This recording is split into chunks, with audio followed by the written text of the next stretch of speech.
3262. Good. We're getting information that she may be around this location. Is there any chance we get Eagle up here? 3370. 370 on the way. Yeah, I'm gonna put an apartment number on there. Okay, who's it? Who are these people? This is her husband. Hey, how you doing? Hey, Officer Stevens, Ernie. Lewis. Hey, Lewis. My partner, Gabe. Hello, sir. How long has she been acting this way? It's been since Saturday. She just believes that I'm having an affair and that I have a woman that I've gotten pregnant in our ceiling, hiding. I'm sorry you're having a bad day. It's been 4 days. That past 4 days have been bad? Yes, sir. Okay, well, we're here because we don't want you to have any more bad days, right? And we want to get you some help. In the police academy, we had no training on what it was like to deal with somebody that was mentally ill or in a crisis. I was probably the last officer that you wanted to help a loved one that was in a mental health crisis. She's watching us sleep. And I told him I could be in the living room. I can hear this whole conversation. So you actually hear this girl hear both talking? of them. Okay. But now in the mental health unit, every single call we're responding to is a mental health crisis. I'm not sure, do you hear her right now as we're talking? He's talking to her. He's talking to her? Because he's actually out by the... If you want to go to my room, go here. You want me to go to your room? I just want to say it loud because he's going to shut up. Are you hearing? You hearing it right now? Okay, I don't hear He's anything. telling her, I need her here. Okay, I don't hear anything. Really I'm sorry. sorry, I don't. I'm just being honest with you. I'm not going to lie to you. I'm not saying that I don't believe that you don't hear him. I believe that this is very real for you. I just don't hear anything right now. I don't want to promise go you. anywhere. I know you didn't don't. do nothing wrong. You're right. You didn't do anything wrong. I'm getting kicked out of my own house because somebody don't come out. You're extremely agitated right now and stressed out. I'm just broken. I'm shattered. My whole heart is shattered. Okay, you're using words like shattered and broken. Okay, if you were my sister, okay, there's no way I would leave you in this condition. There's no way. Dallas wanted to make words emergency. Yes, my son needs to be taken to Parker. He's bipolar schizophrenia. Make sure they train police officers. Okay. Bipolar schizo. What's going on? You drop that for me. Drop that for me, guy. Jay! Drop it. Jay! Drop it. Jay!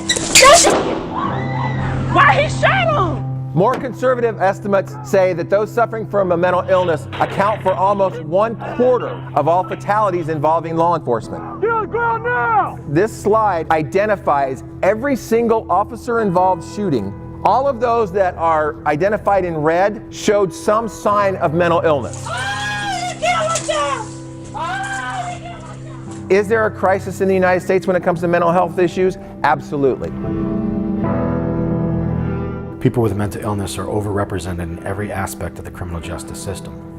So I work on a specialized unit that only deals with people in a mental health crisis. Almost everything about how I respond to calls goes against what most would believe. I'm in plain clothes. I drive an unmarked car. My weapon is concealed.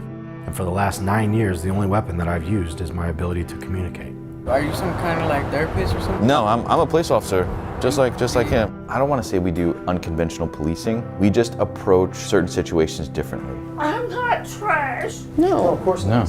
No. I come from a very nice family. I know you do. You know that you're going to deal with someone in crisis that night. You know that someone's going to need your help. San Antonio Police, are you okay? Police have a misconception of mental health. I want the old Chris. Those voices just have total control of him. He don't trust anybody. Mental illness is not unique to the United States of America. What is unique is this dynamic of unarmed citizens being killed by the people who are supposed to protect and serve us. Like, is that the first thing that they think of, is to pull their weapon and shoot somebody? No one with mental illness deserves to die, because they're already dying inside, suffering. We have to change the way culturally that we look at how we succeed in police work. I have an opportunity every single time I'm called to change somebody's perspective.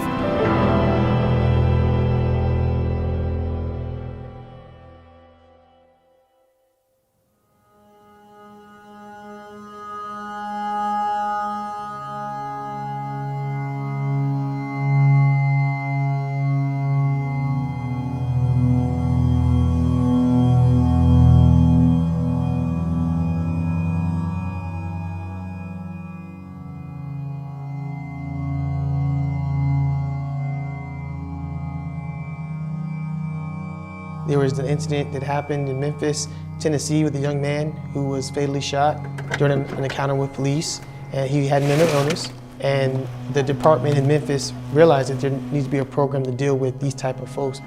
How to interact with somebody with a mental illness, how to talk to somebody with a mental illness. It prompted police departments across the nation to start to deal with those folks in our community.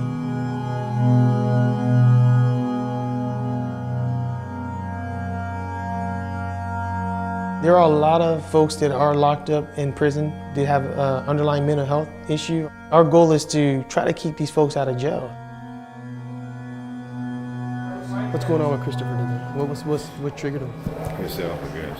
What's he been diagnosed with? He has bipolar disorder. Schizophrenia, bipolar? Okay. We got some updates saying that he was asking somebody to shoot him?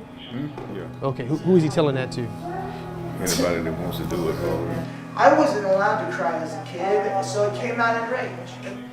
Well, here's the thing, Christopher. We got a lot of people out here because they're concerned about some things you said, and that's why we're out here. The truth is, when I got people looking at me and asking me how okay, that doesn't help the situation either. Right. That only makes me want it. Do you hit walls when you get upset? Yeah, you hit objects? There's a damage right there. Right there? You did that today?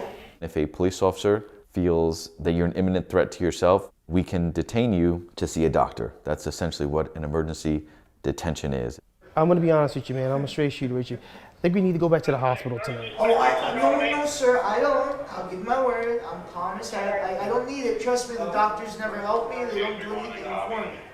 It's not an arrest. Even though we put handcuffs on you if we have to, it doesn't go on arrest record. The police report is protected by HIPAA, so you have privacy rights. I feel great. I feel better now. Please, don't put this on me. Christopher, you made threats to shoot yourself. No, come on, man. Please, don't do this. Don't do this. Come on, man.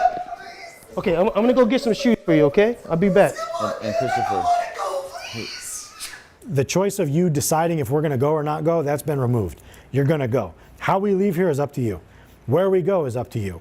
If you have a facility you'd like to go to, tell me.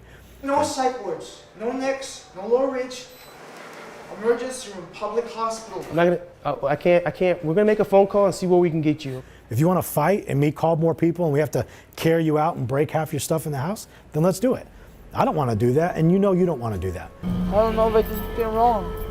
You didn't do anything wrong. Express myself. It's just we just don't want the wrong response to come out here, man, because what you're punching holes and stuff. And we're just gonna close the door nice and slow, okay?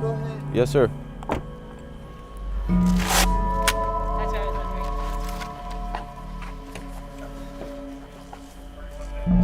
I think that ended up doing really well.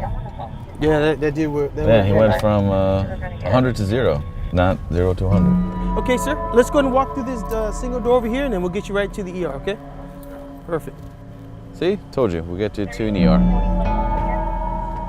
I get frustrated with the system and the fact that there's just not enough resources for our mental health. And it's frustrating because it's become a police matter. And because it has become a police matter, we're expected to fix the situation. The reality is, we can't fix every situation. From 1955 to 1977, the number of people in state hospitals suffering from mental illness dropped from 75% to 7%. What happened to all those people? Where did they go? I mean, they just didn't disappear. When they were released from the hospitals, they were released to the community. Problem was there was no groundwork for it. There was no local mental health authority.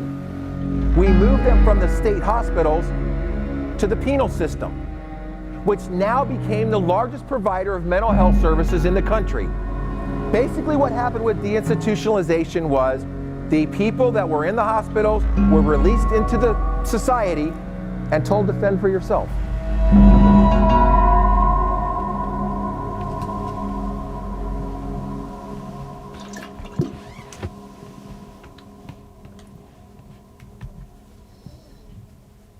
And I hate when they put messages, like little writings and sayings and crap, like on my head, just because they want to play around and make fun of me. They put sensors in me and stuff to make me shake and wobble, like if I'm wired or something, and I'm not. Ya no tenemos. Ya no tenemos Here we go. The police have come here several times, and they know Christopher on a first-name basis, and they also know me on a first-name basis because of the amount of times that they've gone over to the home. She's the one making my life worse and miserable. Her and my grandma. They're the worst people ever. The doctor said I was bipolar depressive and major depressive. They labeled me schizophrenic because of the hearing aids they put in me. And I barely got labeled schizophrenic because of these. I just saw that. That just happened last night. What is it? It's a burn from the lighter. So I don't like him, with matches or with any kind of lighters. I want the old Chris. You want the old me? Yeah, the one we used to have fun. You don't even know me.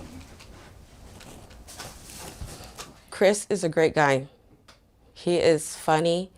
He's generous.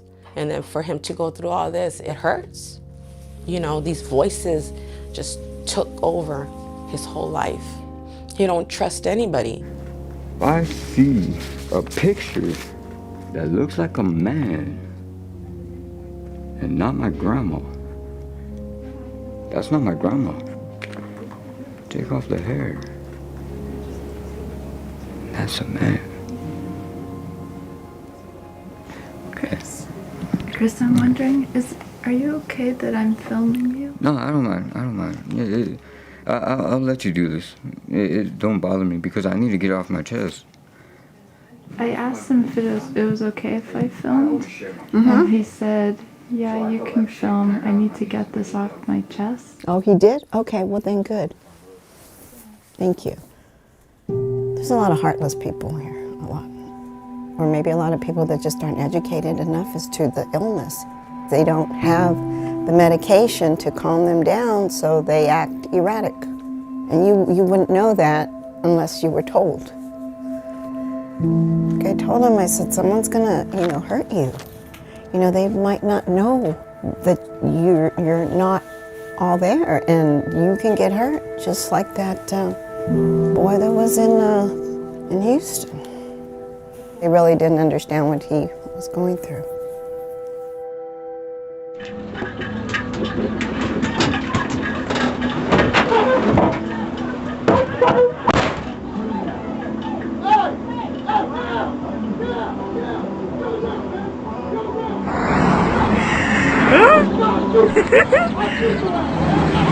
You about to get tased. You about to get tased. You got it? Not yet. Not yet.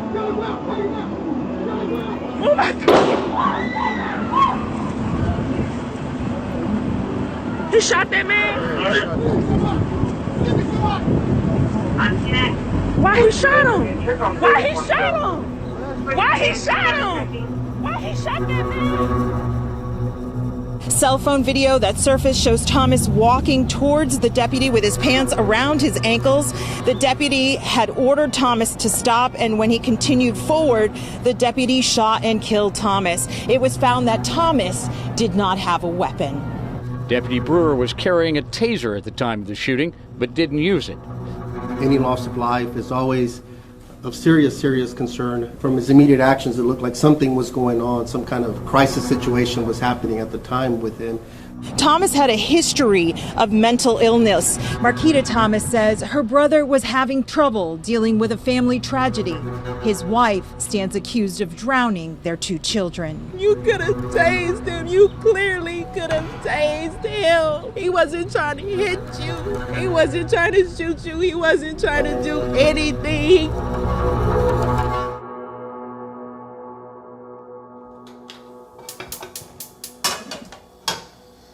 Danny lived with me here. I got his clothes over there in the bucket. I haven't touched that because how it's folded in there is exactly how he folded it. I wear some of his stuff just to kind of like feel close to him. That day of the shooting, like, I was inside Walmart, 5 to 10 minutes away from the location. I just get this phone call. They're like, your brother's in trouble, your brother's going to jail. And I hear these people in the background like screaming and screaming and screaming. I'm just like, what, is it that serious? Like, what's going on? And then I get like this real horrible feeling in the pit of my stomach.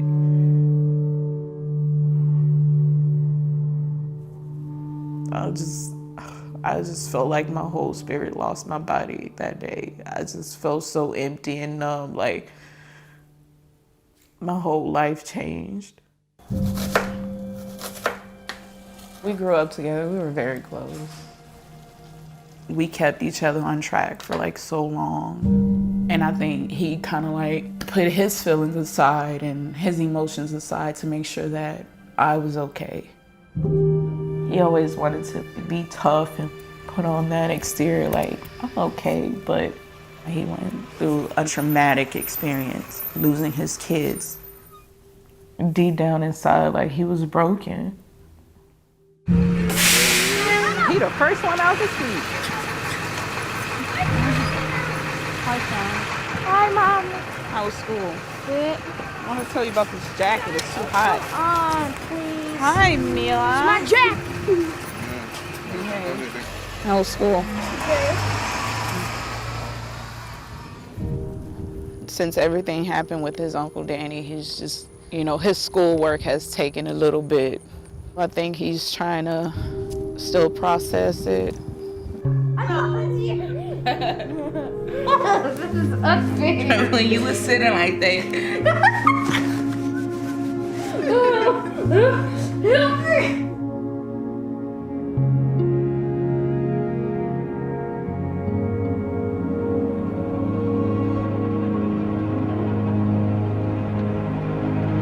Statistics bear out that if you're mentally ill and you're black, that you already have 2 strikes against you when you encounter law enforcement.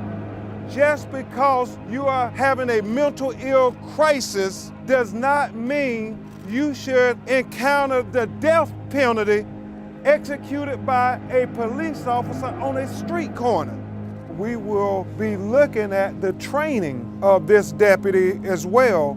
I just hope and pray that my brother's life is justified and not swept under the rug. Amen. No one with mental illness deserves to die because they're already dying inside, suffering. I'm asking you to please give my brother justice and his children.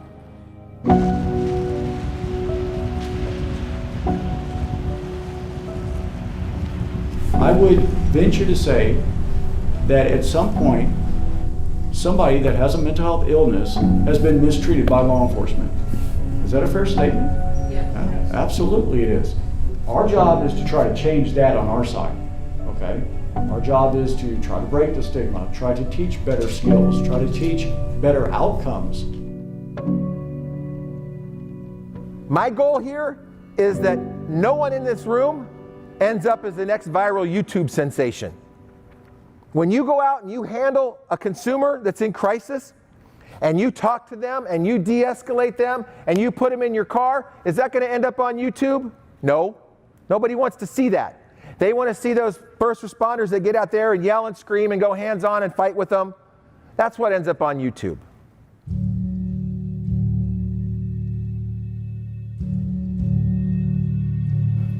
Today we're going to talk about active listening, how that applies to you, what you guys do every day. All of us in here have made a mental health or a mental health disturbance call at some point.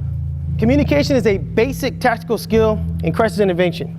Crisis intervention training, it trains you to recognize when someone is in crisis. When you recognize there's a mental health component, and instead of just grabbing them, tacking to the ground, you're trying to talk to them and get them to get help. My homeroom teacher called y'all, man. I'm sorry she wasted y'all's time, man. You know what? I made one silly comment, man, earlier, just kind of, venting, and she took it way too far. Why do you think she called us? A couple weeks ago, man, I slid in a second, shattered my ankle several places. So I just found out today I lost my scholarship. I had a full scholarship to go play ball. I have no backup plan. Like, that was it. Go to college, play ball, go pro. That was it. And all I said was, you know what? I just wish I was dead. What's the point of living? I can't play baseball anymore. I'm pretty close with your mom? Definitely, you telling her that you don't want to play college ball anymore is totally different from her hearing that you say you want to kill yourself or end your life or not be here anymore because of that. Okay, I guarantee you she doesn't want to hear that, man. Okay, your dreams and everything like that have not been taken away just because you've you've broken your ankle. You tell me that she loves you as much. Cool, good job, man. When we get in a situation where we're suicidal, we get tunnel vision. So all I kept thinking about was my failure. I was thinking about myself. I wasn't even thinking about my mom. So you're giving me options to kind of get me out of that phase, man. And you can't tell me what's best for me as far as a plan. I'm gonna have to figure it out. But like you said, you're giving me some options to start thinking about. So that was good. In order to get anybody to do anything you ask them to do, you gotta build some type of rapport. If it's done properly, it's reassuring, and you're gonna establish an understanding about the person that you're dealing with. I mean, is something bothering you at work? I mean, something going on at work? I don't know what you want from me. I didn't do anything wrong. No, you have. Can I talk? Yes, sir. Yes, Thank sir. you. You would ask me a question. It was a good question, open-ended question, and I'm giving you an answer. And as I'm talking, you would interrupt me to ask me something else and completely throw me off. I know your intention's good. I know that you were trying to get to the bottom of it, but it feels like you're trying to rush to the cause because you want to fix it. There's a difference between when you hear somebody and you're listening to them. Hearing is an action, and listening is a process. Whoa, whoa, whoa. Sir. Hey, back up, back up. Sir. Hey, you're not the FBI. I called the FBI last Tuesday and they weren't there. You called the FBI? What'd you call the FBI for? I've seen you before. You're part of that red light team back in the 20s. I remember you. So are you hearing somebody talking to you right now? You ever notice that their little focuses, when you get that window of like somebody's paying attention to you, can you say, focus on me, focus on me? Christopher Lopez. CIT is great. It's 40 hours. I think 40 hours of mental health training in a police academy that's 7.5 months long isn't long enough. I think we should do 6 to 8 weeks of training. I think we should spend a vast majority of our time perfecting communication. And then you can spend a little bit of time training them on how to shoot your gun, because most officers go their entire career never doing that. Hey, that was a real call that I went on, man. They get interesting. I'm done, Mike.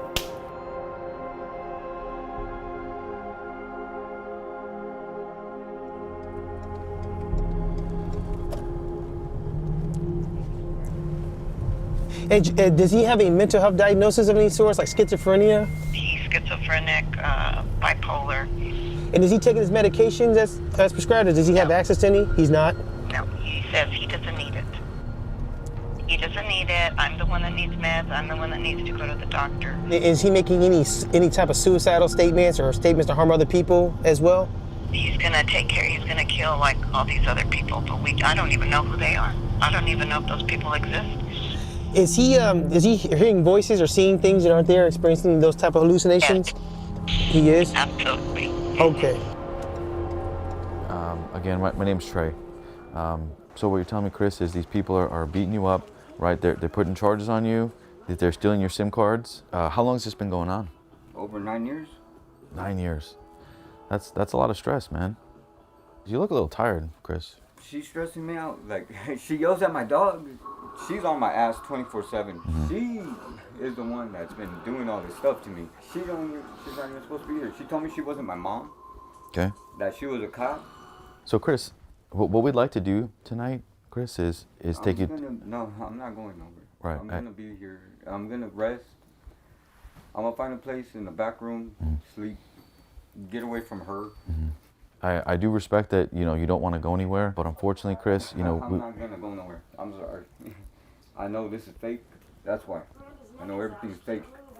I'm staying. Understand that? I know this is fake.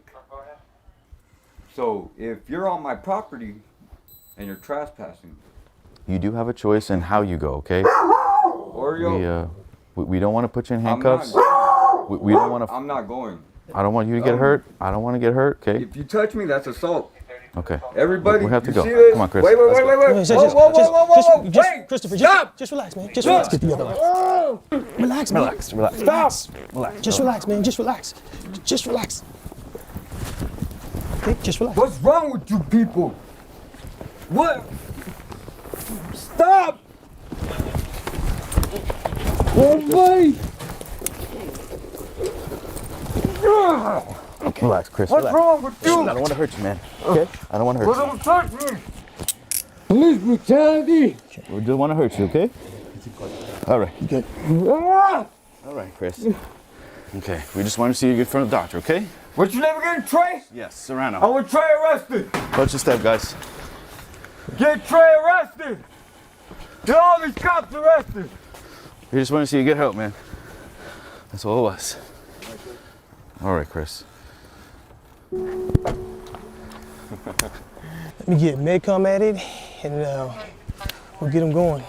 See, that's why I do jiu-jitsu, man. I don't have to use that much force, just get in his hands, and that's it. Whew. You know, my concern was... He was strong. my concern was the dog. Officer Williams, 7825. Was calling to see if we could take a patient to the hospital. He is a bit combative, having some mental decompensation.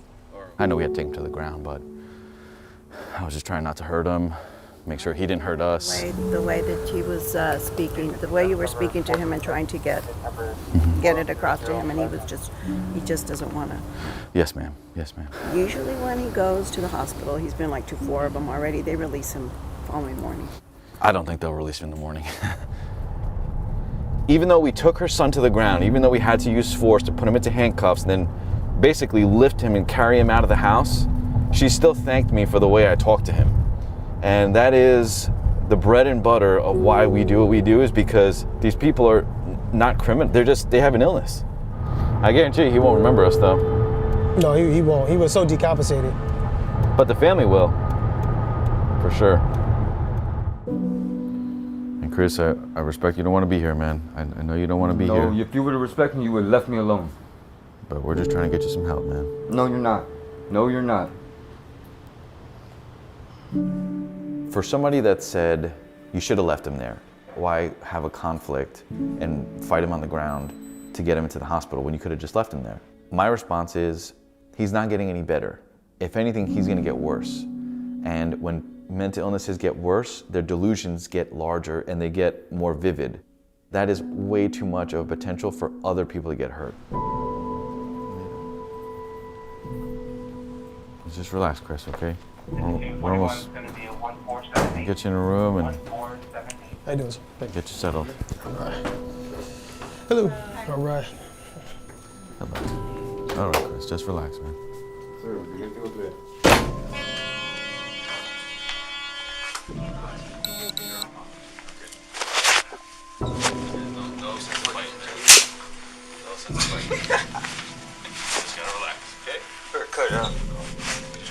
Relax, man. Relax. Why you tensing up? Why you tensing up? I've been trying to investigate the murder of my family. And that's the whole thing. No, your family's okay. Your family's not murdered. See, I told you I've been investigating that. And that's what we're trying to get to. No, that's not the thing. That lady in there, she's been calling the cops because she's in on it. No, family's not murdered. If they take off your handcuffs, are you going to cooperate? Yeah. I just... You sure? Okay, I'm telling you, your family's okay. Your family's not murdered, right? I don't have to lie to you. It's walk back to you. All right, Chris.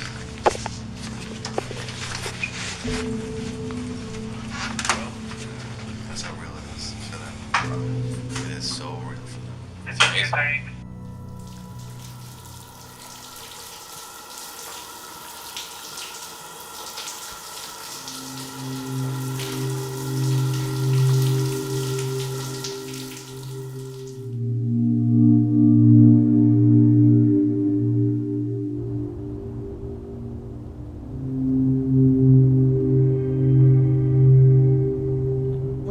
Back to the DA's office to see where we're at in the process of the case. I'm hoping they give me some answers and not, yet again, like, we're doing the best that we can. Just don't feel too confident in a lot of things that law enforcement is doing.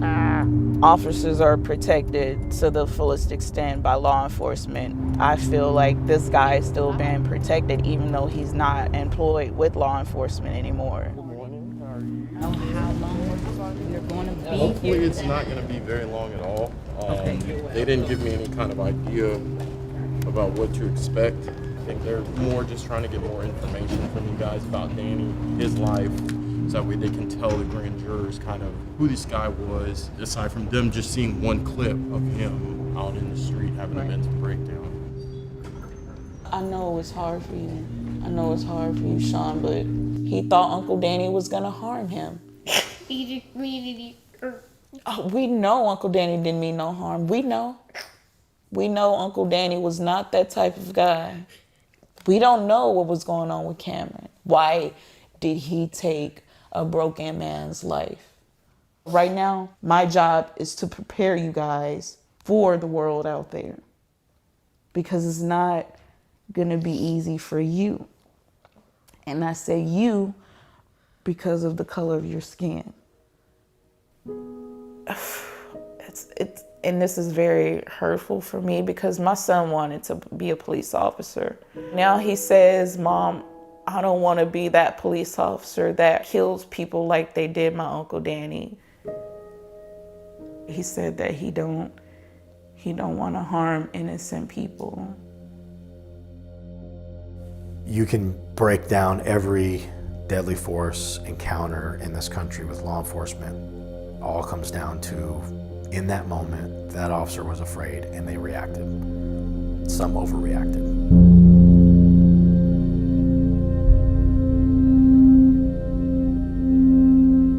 Am I going to sit up here and tell you that when you deal with somebody that's in crisis that we're not going to use force on them, that we can talk everybody down? Absolutely not.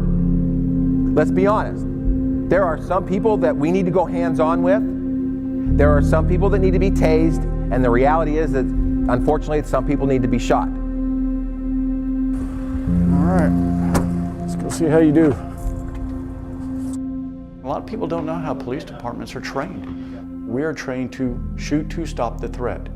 Hey, put the gun down, put the gun down, put the gun down. Put it down, put it down. Don't do it, don't do it, don't do it, don't do it. Put it down, put it down.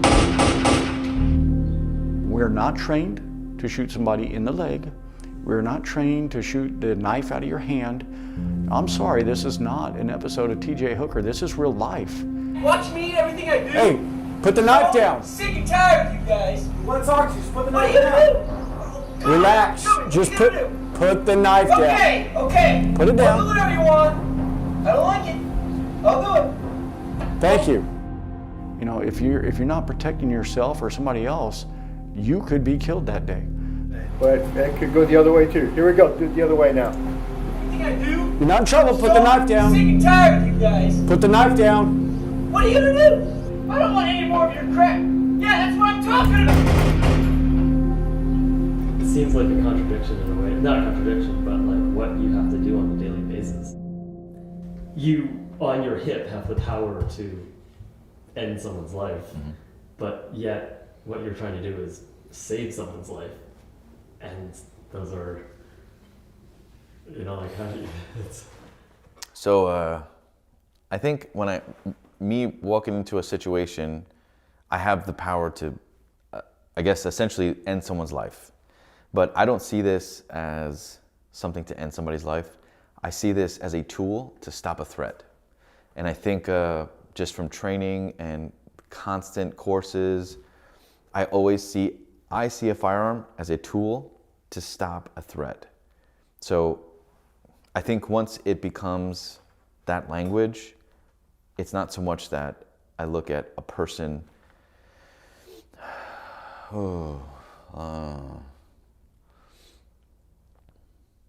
don't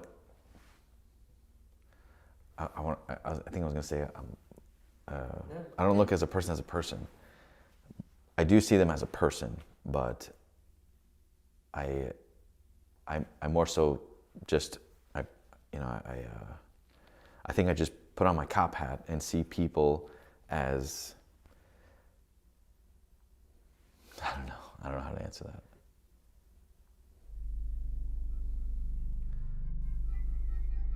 The reality is if we wake up, we can't undo what's been done. Law enforcement is very much involved in the front lines of people at their worst in a crisis. Should the rules of engagement change because someone is mentally ill? Hey, gun. Put the gun down, Marcus. Marcus, put the gun. Get to cover and get to cover. Back off! You all right? We will. Just put the gun down. Put the gun down. We'll talk to you. If I had a family member that was going through a mental breakdown, I would not call the police. I would not. I can talk to you better if you put the gun down. All right? Let's just talk about this for a second. You're all right. You're okay. Knowing what I know now, why would you? When you know what they're capable of doing. It's okay, Marcus. I want to help you, Marcus. Just put the gun down. Let's help you.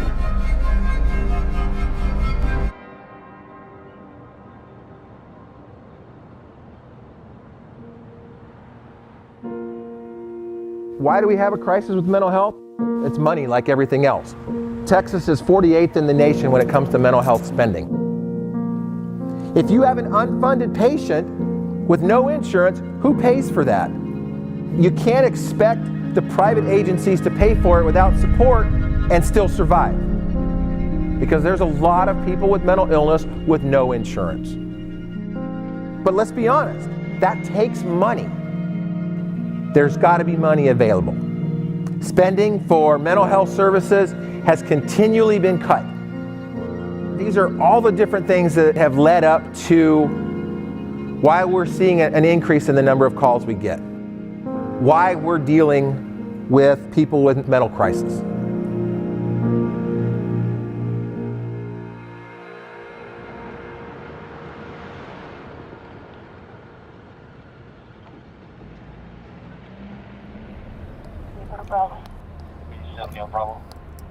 Hey brother, this is the Seric Bolo that went out for the guy that threatened to shoot police officers. I've got a couple of officers coming with me, plainclothes.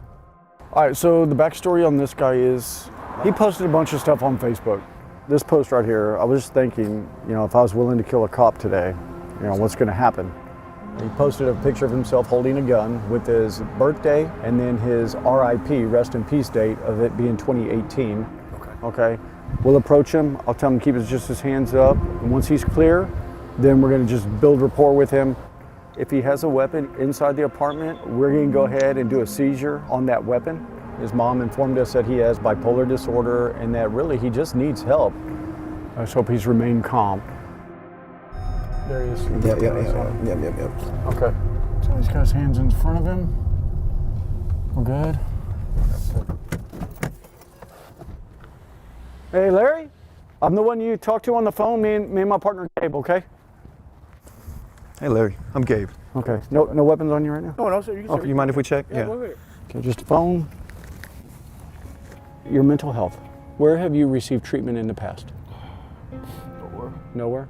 Because your mom said that was part of the struggle, is that you're having difficulty in seeing a doctor. Because money is an issue and all that. I hate this so much. I really do. Okay. I need pain. I cut myself up. I tore myself. Well, what we saw was the threats were really a cry for help.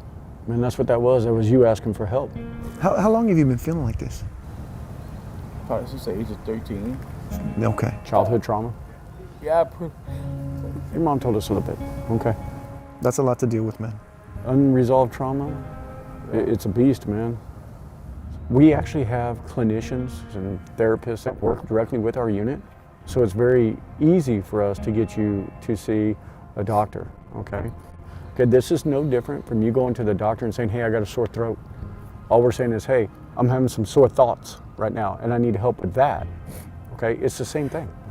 I'm glad that we got to intervene before this became serious. You know what? I need help, and I really do. Because we want to help you, man. I mean, I don't want you feeling like this. We're gonna call Medcom, find out where we're gonna take him, and then we'll go from there. You look at Parkland over in Florida, FBI had information. Facebook posts. Facebook posts that this kid had made, these threats.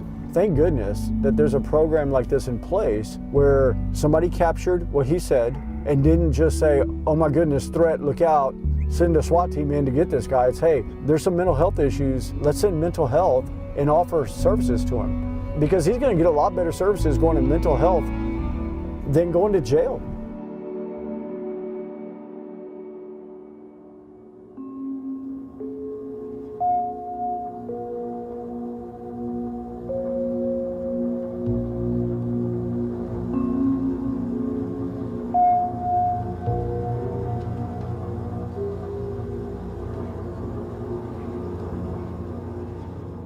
The officers advised me when they left here that they were going to take him to the mental health unit to get evaluated and that he would get the assistance that he needed.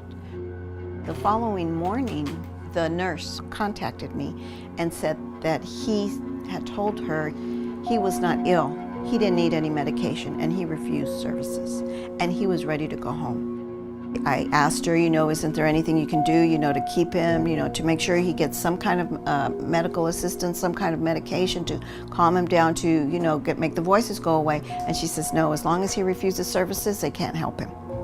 And so he walked out of there and walked home.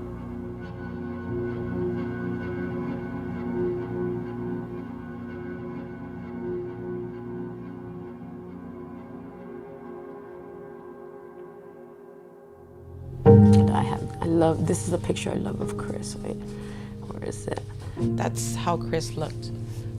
Oh wow, he's a lot thinner now. Yeah, it's taken a toll on him. Yeah, he's changed a lot. Look at that smile on his face. That's my sweatshirt. That's a different man. Who's that? That's supposed to be me, but that's not me. This picture was taken here, God, maybe a few years ago. I never noticed any signs of the bipolar schizophrenic until maybe about 5-6 years ago. I know these people, these faces aren't my family or my sister, but these faces are the faces of the dead, because there's always something hidden in the background. Everything reminds me of him, because I honestly didn't see my life without him. Happy birthday to you. Happy birthday to you. Happy birthday, dear Chris. Happy birthday to you. So Chris, right now we're making a documentary. Okay. You know that, right? Yes, yes sir. You remember when we talked about this? Yeah, and You're okay I with didn't that? sign the papers, yeah. Okay. And you're okay with us? Right now I'm okay with you filming this, yeah. Because this is a lot to get off my chest. I think police have a misconception of mental health. Police don't understand people with the mental illness because they see a conception of somebody that is a threat to them. That's bullshit. I ain't do shit. My thing is, when they arrested me, they used too much force. Get your hands on my pockets. We just gotta search you before you get in the police car, okay? It's fake. It's all fake. Look, if somebody's calm and collective and telling you to get the hell out of my house because you don't really belong here at all, don't come at them roughly. We just wanna get you in front of a doctor, okay, Chris? I'm fine. I don't need a doctor. I need people to stop. Try and soothe them down in order to figure out what's wrong with him. If he starts agitating or angry, you just calm down and just, okay, well, maybe we could talk it out. Is there something bothering you we could talk about? I didn't need help. I needed them to stop bugging me.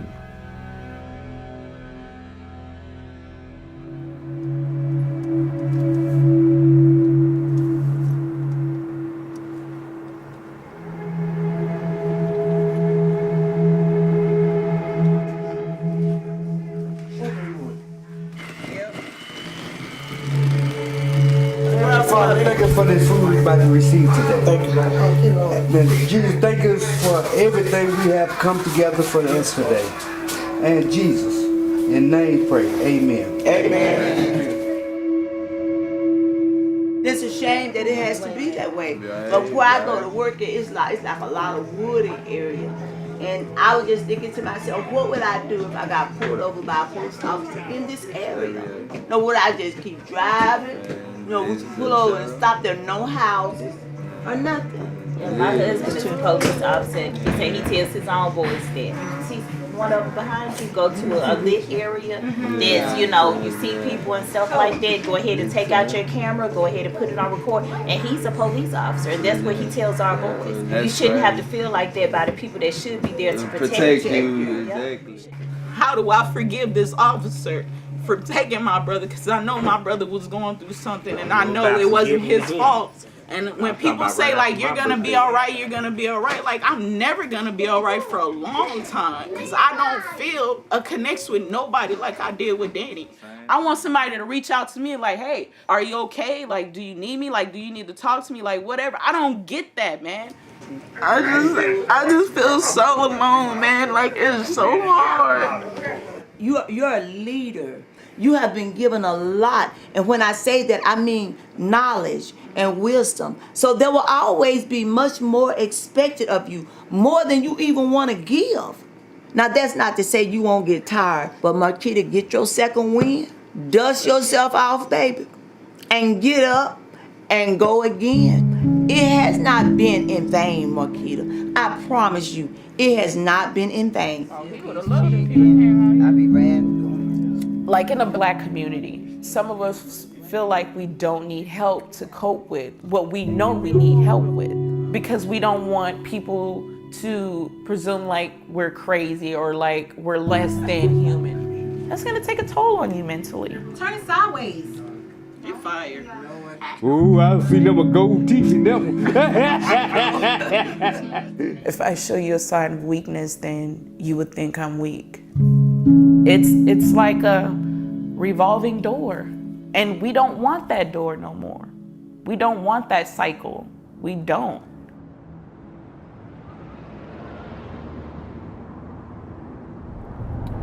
Mental health call came in. The Navy Department is calling in on a welfare check on a 29-year-old who is messaging other sailors that he's thinking of hurting himself and ending it all, thinks that there may be weapons in the house. The last message they got was about an hour ago from him. I don't have much details about what happened. Just that you sent some text messages out that were concerning. Can you talk to me about that? It's not a good time of year. Like, I lost my mom on my last deployment in 2015. I'm sorry. And I wasn't able to say goodbye or anything like that. So I'm a combat vet. There was like 0 decompression time from Afghanistan through another deployment and then getting home. Ever since my mom died, I've always, been like, you know what, I don't really want to be here anymore. I've been working through it, and the fact that he even, reached out to people was a huge step for me. And, I told people in the text message, like, I might not come back. What do you mean by I might not come back? I might, consider hurting myself or killing myself while I was out here. Like, I discussed with her before I came out here, and it was just something on my mind and stuff like that, and nothing real like, hey, how you gonna do it? Like, let's go buy a gun and put it in, nothing like that. So no plan? No. Just thoughts, fleeting thoughts? Yeah, so just, okay. Just Appreciate you being honest. Oh, yeah. Do you have concerns right now for Christopher? Yes. Okay, what? What are your concerns? I just worry that one day he's not just going to be upset and he's going to do something. And I'm going to Are you lose him. worried that he's in that state of mind right now? I didn't know how bad work had gotten. He had closed me out to that. Have you never been diagnosed with depression, PTSD? Just PTSD. I have super vivid nightmares. Yeah. And I've lost 4? It's 5. 5 of my Marines in the last calendar year to suicide. Okay. And then one of my buddies that I went to Afghanistan with, and his wife, just out of the blue, killed herself. It's 22 a day, you know that, right? Yeah. 22 veterans a day, and I don't want you to be a statistic, man. And she I was do active not duty want too. that. Right. I want to make the right choice, Right. I want us to make the right choice for you and your well-being, okay? So I got to know 100%, are you thinking of suicide today? No? Will you call me if things change? I will. You promise? Mm-hmm. All right. I just want to make sure that you're not going to be overwhelmed. You feel comfortable in this situation right now? And I'm not afraid to call sheriff if I need to. You've seen your fair share of trauma, for sure, being a corpsman. We get asked that all the time, is who checks on you guys? Well, we kind of check each other.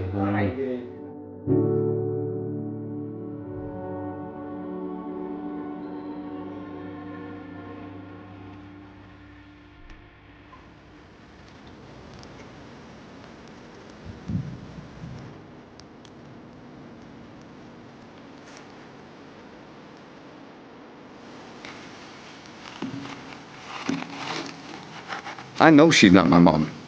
I know for a fact she's not my mom. I know that's not my grandma.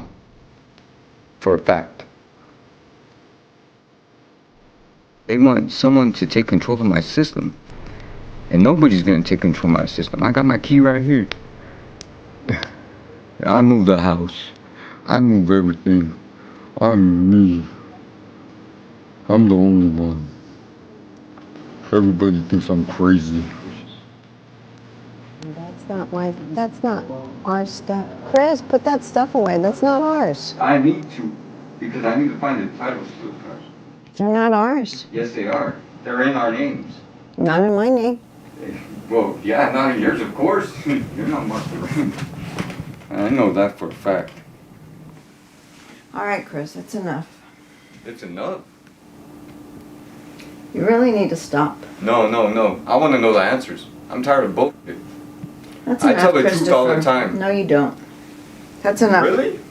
I'm sorry. Did you yell at me in the car? Oh, yeah, I did. Yeah, hell yeah, you did. Hell yeah, I did. And I was calm as you fucking wannabe bitch. Excuse you? Yes. You know what? You need to stop right now. You know what? I'm gonna walk outside and watch you get arrested later. Go walk outside so we can call the police on you, okay? Go on. You know what? You need to stay the fuck away from me. Well, then leave, Christopher. No, you leave my house. That's Excuse enough. me, sir. Let's walk outside real quick so this bitch can get arrested real quick for fucking tampering with my shit, with my investigation, which I don't seem to understand because she's stealing all my fucking money. I couldn't see you while you were giving me glass and my food and shit. Or which one of you poisoned my dogs? Tell me that.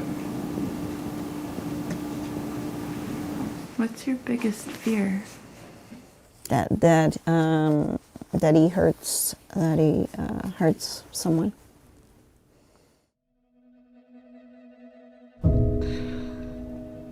I really don't like to think about it. Think about what? I mean, I even kept things from my kids that they don't know about that he did to me because I didn't want them to hate him for something that he didn't have control of. Once, he said the voices told him something, I don't know. Well, I had a different necklace, and he got my necklace and he was choking me. And I had the marks.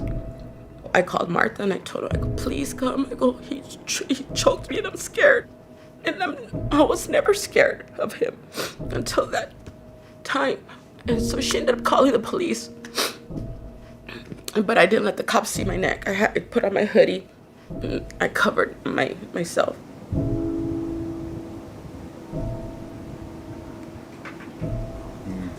Yeah, I'm not a violent man towards anybody. Unless it's self-defense.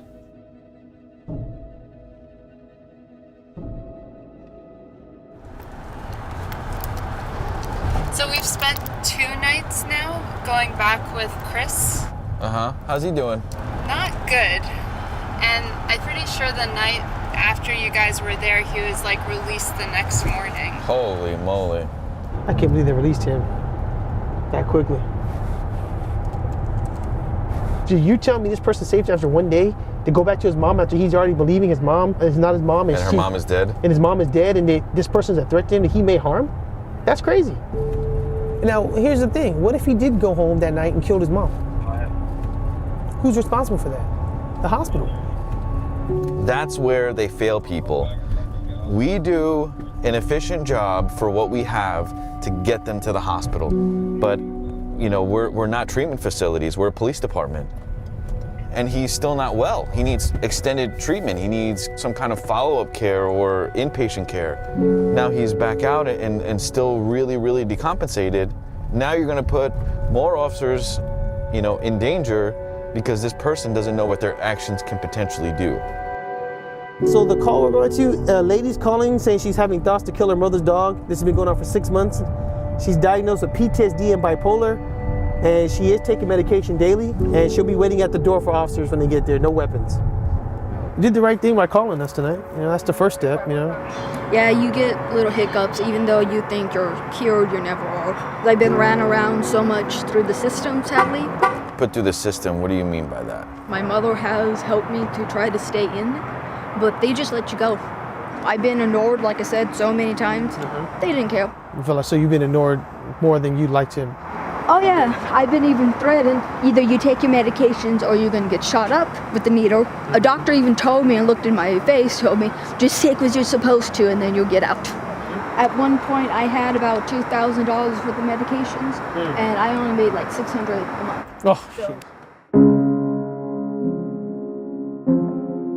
The mental hospitals, why aren't they doing their job? They have one job, and that's to stabilize patients. We have like 8 jobs.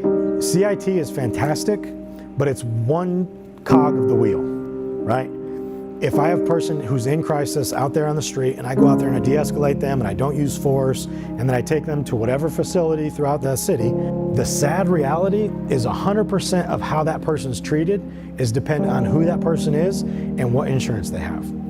If they're indigent and they don't have any insurance and they have no capacity to pay that bill at all, they're gonna be stabilized very, very quickly, and they're gonna get released. And then they're usually gonna go back to the same situation. Now you're gonna have that same officer dealing with them again 2 days later. We don't have enough resources in Bexar County for the amount of problem that's out there, not even close.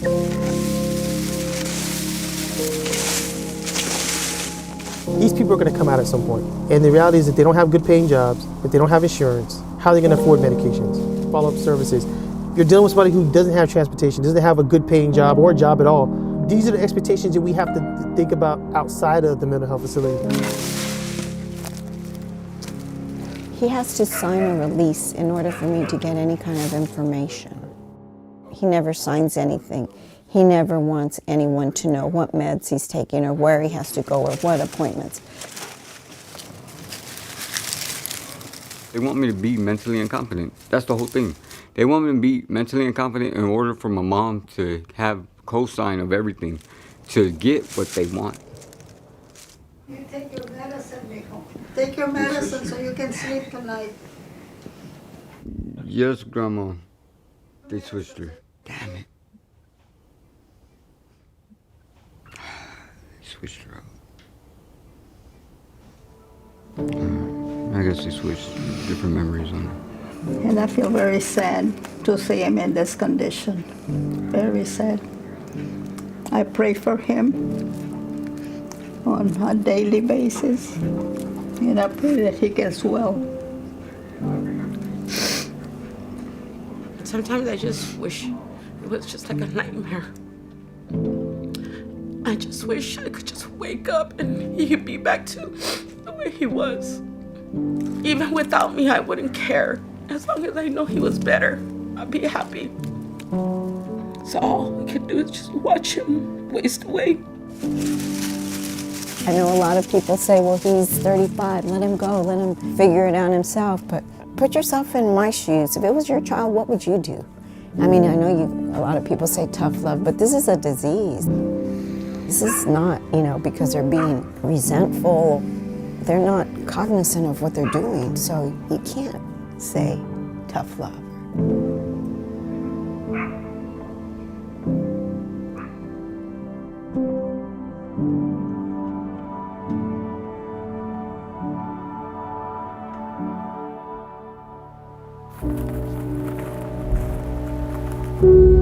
Today, the 176th Grand Jury of Harris County indicted former Deputy Cameron Brewer for the fatal shooting of Danny Thomas, an unarmed civilian.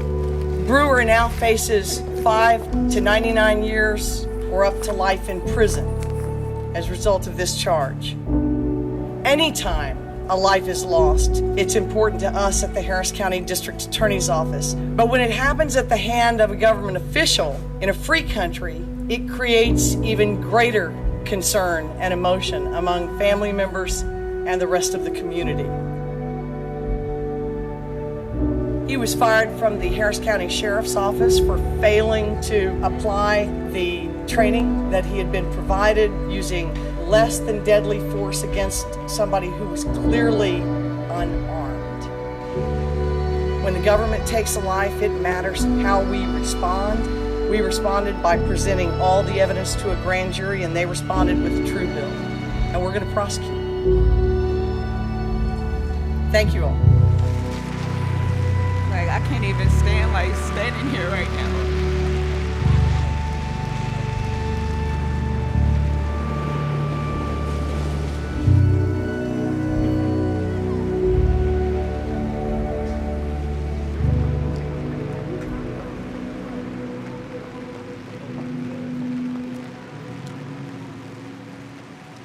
We just pray to God, the cop that shot Uncle Danny, that he's brought to justice, right? Will he go to hell too? Will Cameron go to hell? What you think? Maybe he killed Uncle Danny on accident. Maybe he didn't know. He just thought he was gonna hurt him. Maybe he deserves a second chance to change his life and do better.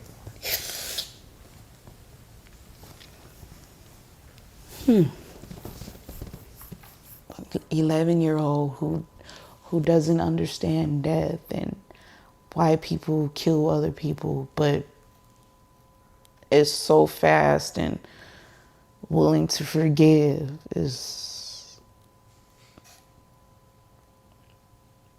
mind-blowing, because I'm not ready to forgive, but my son is so ready to forgive.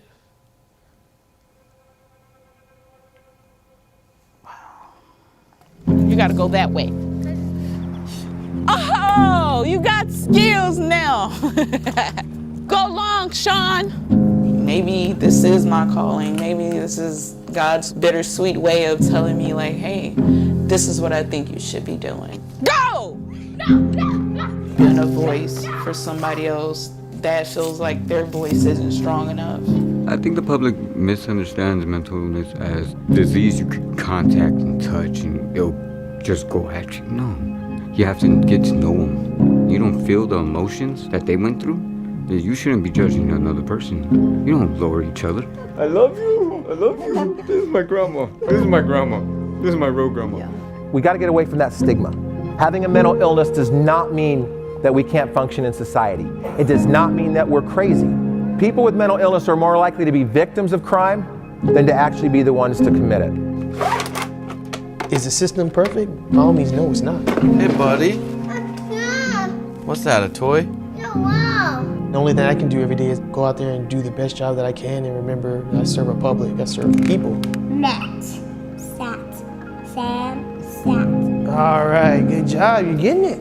Never get to a point where you become cynical, because it's easy to do that. Hi, Mama. I love you too, big guy. We all love you. We were never meant to do this, but we are. And we have been for years, and we're going to be probably forever. Stop complaining about it, wake up, and let's just give us the tools and resources that we need. Say stop, police! Police! Stop resisting. The bar that we have in police work is just stay alive. That's the most important thing. Go home at the end of the day. Like, yeah, but that's also a pretty low bar. We need to raise the bar of what our expectations are. Love you guys. I feel good, like, actually, like, stating my piece, kind of, you know? Yeah. You kind of, like, get that sense of, like, relief.